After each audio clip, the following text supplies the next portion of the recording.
အခန်းတသမီးယွန်းအခုထိမထသေးဘူးလားကွယ်ထတော့ကျောင်းသွားရမယ်လေသမီးရဲ့ဒေါခင်ဆွေပြောဆိုနှင့်အိတ်ခမ်းသတင်းပေါက်တွေကိုဖွင့်လိုက်ရင်တဦးရဲသောသမီးဖြစ်သူကိုနိုးနေခြင်းပင်ဖြစ်သည်ဆောင်းပုံလေးထဲမှာချစ်စရာကလေးလေးတစ်ဖွဲပုံစံနှင့်အိတ်ချင်မှုတူလုံနေသည်သမီးဖြစ်သူကိုကြည့်၍ပြုံးလိုက်မိသည်ထတော့လေသမီးရဲ့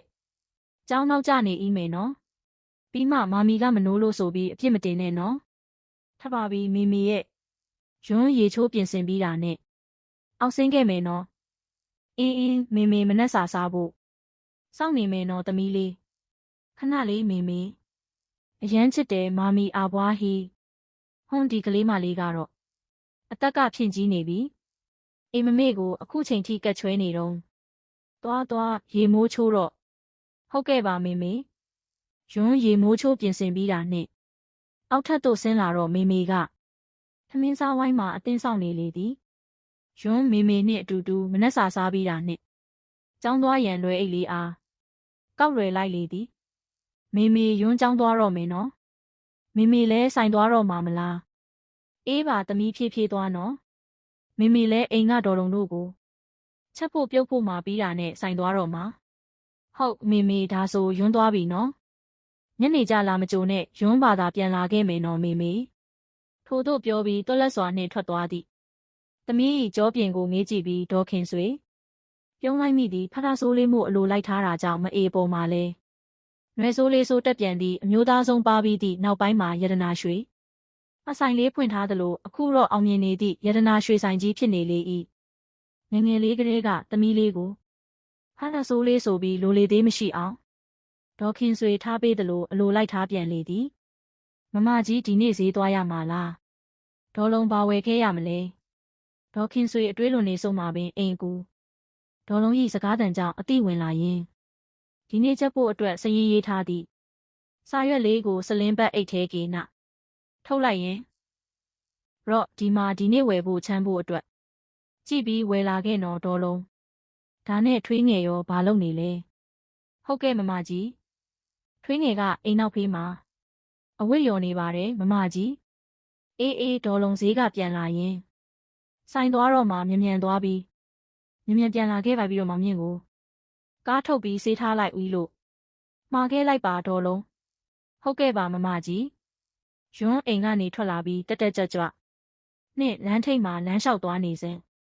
ကားကောင်းစားတစ်စီးကအရွင်ပြင်းဖြစ်မောင်းချလာတာကြောင့်ဘေးနားကရွှွန့်အိုင်ထဲကရွှွန်တွေကယွန်းထမီတူးအောင်နာလေးကိုလွှင့်စင်သွားတာကြောင့်ပေသွားလေသည်ဟာကားကိုဘလို့မောင်းနေတာလဲကောင်းမောင်းသူအဆုပ်ပလုတ်ကြီးယွန်းစိတ်တိုနှင့်អော်လိုက်တော့ကားကရှေ့နားလေးမှာရက်သွားပြီးကားထဲကနေအသက်ကြီးဦးလေးကြီးတယောက်ပြတလဲနှင့်ဆင်းလာလေသည်ယွန်းစိတ်တိုနှင့်ထိုကားနားလေးကိုစိတ်တိုဖြင့်ခြေလန်းလာလိုက်လေသည်ဒီမှာဦးလေးကြီးကားကိုဘလို့မောင်းထားတာလဲယွန်းကိုရွှွန်တွေစင်ကုန်ပြီလေအေးပါသမီးရဲ့ဦးလေးတောင်းပန်ပါတယ်ရက်ွက်လန်းတွေဆိုတာမေ့သွားလို့ပါဦးလေးသတိမထားလိုက်မိလို့ပါဟုတ်အဲ့ဆိုလဲရပါတယ်ယွန်းလဲနည်းနည်းစိတ်လောသွားတယ်ပြောမဆိုမရှိရင်ယွန်းကလည်းဦးလေးကြီးကိုတောင်းပန်ပါတယ်ကြစ်အာယုံတွေနောက်လိုက်တာအစကတည်းကဒီလိုတိတက်နေရင်လဲဘာဖြစ်လို့ရွှွန်စင်တာကိုအရေးကြီးခွင်ကျဲလာပြောနေသေးလဲယွန်းနဲ့ဦးလေးကြီးပြေလဲချောင်းပြောနေသည်ကိုကားနောက်ခန်းထဲကယောက်ျားလေးတစ်ယောက်ကယွန်းကိုကြီးကျယ်ပြောနေတာကြောင့်ငကိုစိတ်ဆက်ပြီးစိတ်တိုလာရပြန်သည်ဒီမှာကားမှန်ချလိုက်စမ်းပါပြီကားထဲကနေအတန်ကောင်းဟိမနေနဲ့အနက်ရောင်ကားမှန်ကိုချလိုက်တော့ကားထဲကနေစတိုင်ကြနဲ့တီကြည်ရှင်းတတ်နေသည့်လူကြီးတစ်ယောက်ပုံစံကတော့ယွန်းထက်အသက်တော်တော်ကြီးပုံရသည်ယွန်းနှကန်းလေးကြိုက်ကမဲချလိုက်ရင်လူကြီးတော့ရုတ်တန့်နဲ့စကားပြောတာကရင်တီးလိုက်တာကားပေါ်ကနေကိုချင်းမစာလာပြောနေတာဒါဆိုရင်ခမားကြီးကားပေါ်ကဆင်းလေယွန်းရွှွန့်ဘွက်တွေပြန်လောင်းမယ်ရလားယွန်းထက်အသက်ကြီးလို့ရင်နံဒီအတိုင်းထားပေးလိုက်မယ်နောက်တစ်ခါဆိုရင်တော့မရဘူးပြောချင်ပြောပြီးထွက်သွားသည့်ခြာတိတ်ကိုကြည့်ပြီးခေါင်းငေးသားလေးကြံနေခဲ့လေသည်မြမသူညရန်ဆက်အဝါရောင်လက်ဖောင်းလေးနှင့်ခါးထိရှိသောသပင်လေးကိုဖားလျားချတာကမျက်ခုံးရဲ့လေးမျက်လုံးဝိုင်းလေးနှင့်အလွန်ချစ်ဖို့ကောင်းလွန်းနေ၏အနောက်ကနေကြည့်နေတာတော့တော်တော်ကြည့်ကောင်းသလိုခေါင်း သူ့အကြိုက်ပုံစံဖြစ်နေလို့လားမသိသူမရဲ့ပုံစံလေးကမျက်လုံးထဲဆွဲနေတယ်လို့စွာသည့်ပုံလေးကချစ်စရာကောင်းနေပြန်သည်ကားဒရိုက်ဘာအငေးလွန်နေသည့်တထေးလေးကိုကြည့်ပြီးချောင်းဟန်းလိုက်ရင်အဟမ်းတထေးလေးကားဆက်မောင်းရတော့မလား